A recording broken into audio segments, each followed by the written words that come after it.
Hello, I'm Katie. I'm your functional medicine health coach and prenatal nutritionist who is also pregnant right now, and I'm going to show you everything I ate in a week at 23 weeks pregnant.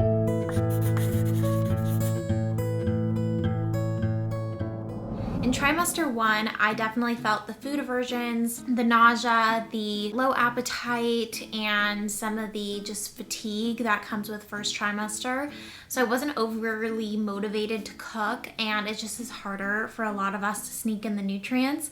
So trimester 2, the goal is sneaking in as many nutrients as I can into my days and just really making sure every meal contains nutrients my baby needs me to eat. So without further ado, here's what I ate on Monday. For breakfast, I scrambled some eggs for my husband and I, and eggs are a superfood in pregnancy because they are packed with choline, which is really important for your baby's brain development. It's actually gonna help their future attention span. So I am really relying on the eggs throughout the course of my pregnancy. And I paired that with some organic fermented sourdough bagels.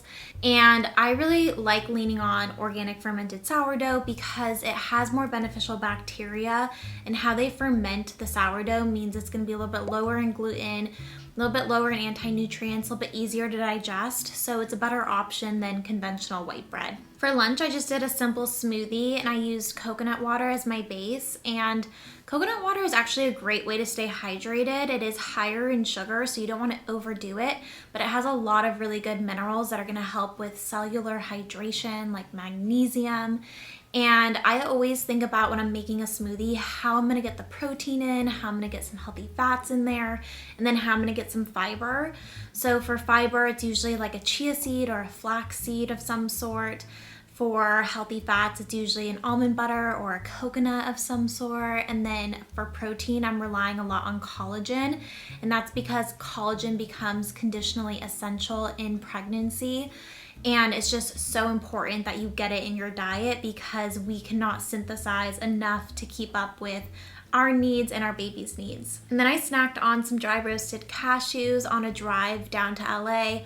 Always check your nut packages and make sure that it's dry roasted and they're not being cooked in inflammatory oils. I met a girlfriend for a quick bite and we split a salad and it was delish. And then I was going to the We Natal Mother's Day event where they had the most beautiful spread of Mediterranean food. There were so many colors, so many plants, there's fish, lots of healthy fats, lots of fiber. So I felt really nourished from a physical level and just a soulful, spiritual connection level with so many other incredible women that were sharing about their businesses and motherhood. So it was a really great start to my week. Tuesday morning, I started with eggs and avocado toast on sourdough. And avocado is a great way to get more fiber in the mornings. It's also a good source of folate, so avocado is a great addition to any meal, really. Then I went to Pilates and I came back and whipped up some Thai basil chicken, which is one of my most popular recipes from my cookbook. I get a lot of great feedback on that recipe, and I think it's just because it's so simple and flavorful. It has a lot of protein. It's something I make probably once a month, and I like to top it with either some toasted cashews or a fried egg on top, but definitely check that recipe out if you haven't already. Then I went to my chiropractor appointment where she gave me some chocolate chip cookies, which were absolutely decadent and delicious.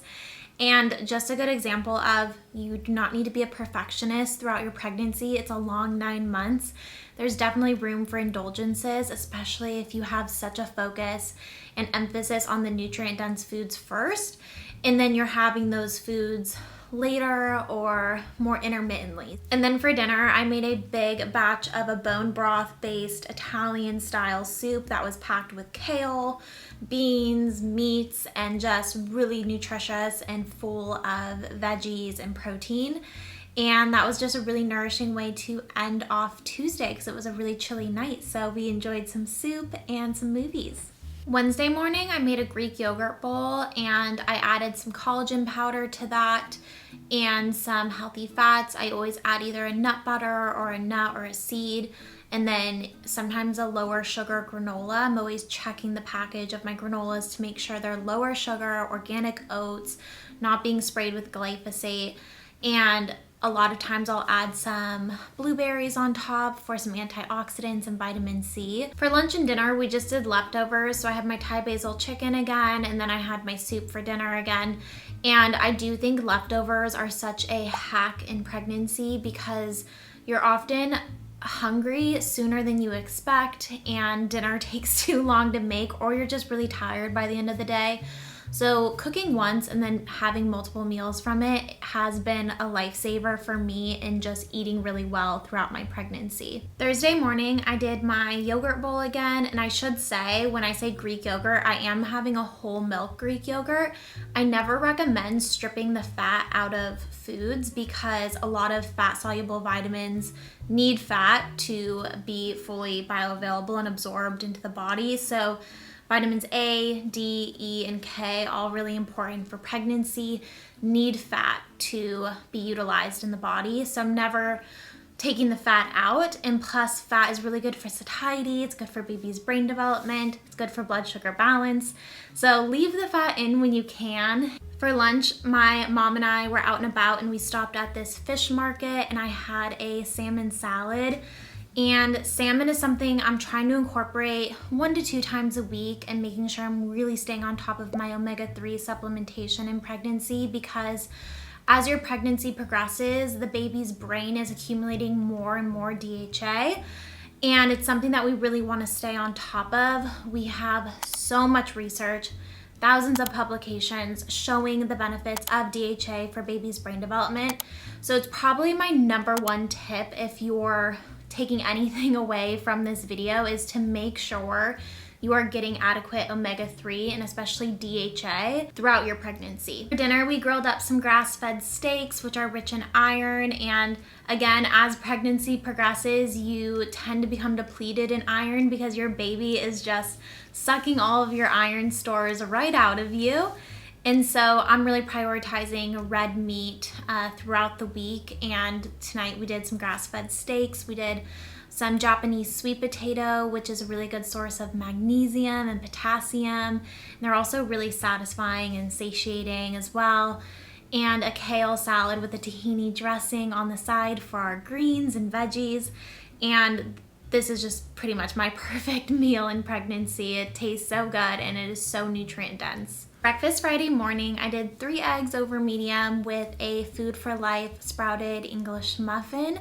And this is also another bread source that, other than the fermented sourdough, that I rely a lot on because the grains are being sprouted, so they're gonna be easier to digest, a little bit more nutrient dense.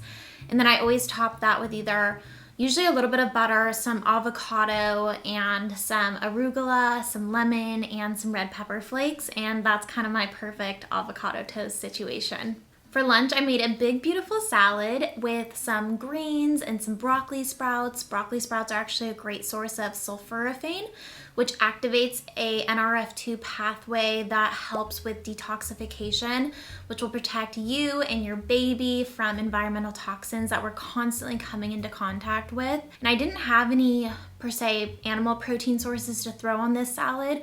And when I don't have something prepped, I usually just add extra fat sources. So that's why I added the feta, the thick tahini dressing, and just made that salad really nourishing with fiber and healthy fats to really keep me satiated and feeling full and calm until it was time for a dinner party I was hosting that night. I love making everything from scratch. So to start, for appetizers, we had this beautiful hummus dip with a tahini dressing on top and some pine nuts.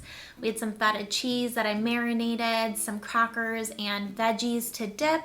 And then for dinner, we did chicken and steak kebabs with some pita bread, a really beautiful eggplant dish, and some smashed crispy potatoes. And it was really yummy. People went back for seconds, so I think it was definitely a hit. Saturday morning, I just did a Greek yogurt bowl before Pilates, and then I did a big leftover plate for lunch. And then for dinner, we wanted something super simple and easy, and that's when we do a ground beef taco. And I love to use the ancestral ground beef from Force of Nature because I was always high iron before I got pregnant, and then slowly as my pregnancy progresses, my iron levels are starting to dip, and that's because baby is just taking everything out of me. And so the ancestral blend is lean beef, but it also mixes in a little bit of liver and organ meat, so that means it's going to be more rich in nutrients but also iron. So that is something that we use for ground beef tacos, and I pair it with a salsa, some avocado. The vitamin C in salsa is going to help you absorb your iron even more. So always pair vitamin C rich foods with your red meat when you're looking to really up your iron stores. And for dessert, I did a little scoop of Jenny's Brambleberry ice cream, which was so delish. And also, I just want to show you realistically how often I'm eating sweets. I get a lot of questions about that, about how to incorporate them. Often, I think once we're pregnant, we go one of two directions. We're either becoming like an extreme perfectionist and trying to perfect every part of our nutrition, or we're just like, oh, we'll just eat whatever we want, and it's kind of like all the wheels fall off and it's a free-for-all. And I think there's room to be balanced about it and have just a more realistic approach that it's a long 9 months, and of course you're gonna crave sweets. Breakfast on Sunday, I had 3 eggs with a everything sourdough bagel and some avocado and some broccoli sprouts on top. And as you can see, it's really rinse and repeat with breakfast, and I'm not reinventing the wheel. The theme is really eggs and really making sure that I'm getting my choline in every day. If it's not eggs, it's usually my Greek yogurt bowl or something like that, which is a great source of calcium, vitamin K2, iodine. So breakfast is always a time where I'm really looking to balance my blood sugar, and usually when I am eating some sort of carb like a bread source, I'm putting healthy fats on top. I'm making sure I'm eating some of my eggs before I dive into the bread. That's gonna help to regulate and stabilize blood sugar before you have a lot of carbohydrates that are digesting into glucose. On the weekends, I love to have a pastry, and I don't do it every weekend, but this weekend I had a organic berry sourdough scone from our favorite bakery that we get all of our sourdough from. And I always make sure to have this after a protein-rich meal, because if I were to have it first thing in the morning, it's gonna spike my blood sugar and it's gonna cause me to crave more sugar throughout the day and just feel more nauseous, more fatigued. So I'm not looking to do that. So I'm always balancing blood sugar first thing, then having the scone or pastry mid-morning when I want a little treat, or even after a workout class, like if I went to Pilates or did a long walk, something like that.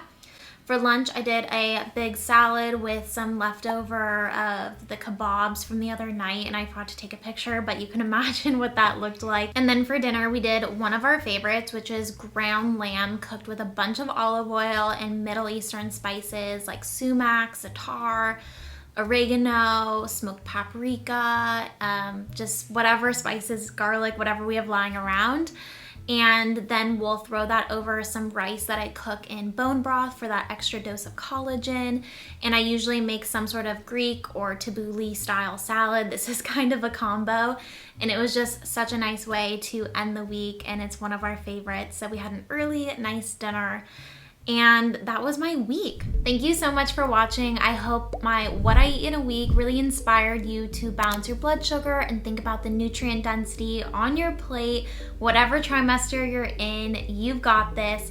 I am here to be your resource. If you have any questions, definitely leave them in the comments below, and let me know if you want to see more What I Eat in a Week type videos. I'd love to film this type of content for you and mix it up. It really kind of urges me to get outside of my comfort zone and share more meals and recipes with you that I think you might enjoy.